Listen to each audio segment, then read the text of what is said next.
Hello friends, আজকে আমরা নিয়ে চলে এসেছি একটা নতুন রেসিপি, একাদশী স্পেশাল ডালিয়ার খিচুড়ি। ডালিয়ার খিচুড়ির জন্য আমরা ডাল এবং ডালিয়াটিকে শুকনো কলায় একটু ভেজে নেব, নিয়ে সেটাকে ধুয়ে আলাদা করে রেখে দেবো। এরপরে সামান্য কড়াতে তেল দিয়ে তাতে ফোড়নে দিয়ে দেবো জিরে এবং লঙ্কা এবং আমাদের পছন্দ মতো ভেজিটেবলস, যেমন এখানে আলু এবং কুমড়ো নেওয়া হয়েছে, এবং সেটাকে নুন এবং হলুদ সহযোগে ভালো করে ভেজে নেব। ভেজে নেওয়ার পরে আমরা এটাতে অ্যাড করব একটু অল্প আদা বাটা দিয়ে আমরা এটাকে ভালো করে একটু কষে নেব।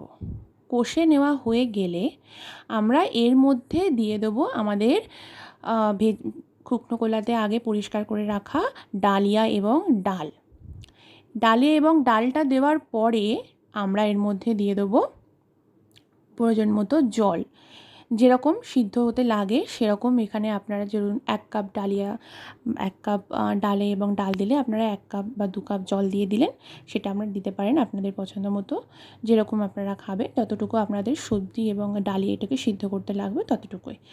এই জলটা দেওয়ার পরে আমরা ওয়েট করব। তারপরে আমরা কিছুক্ষণ ওয়েট করার পর ডালিয়াটা সিদ্ধ হয়ে গেলে আমরা এটাতে লাস্টে একটু চিনি এবং ঘি অ্যাড করে আমরা এটাকে নামিয়ে নেব।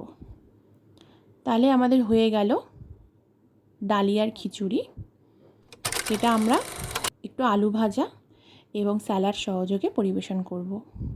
আশা করি আপনাদের ভালো লাগলো অবশ্যই কমেন্ট করে জানাবেন এবং চ্যানেলটিকে সাবস্ক্রাইব এবং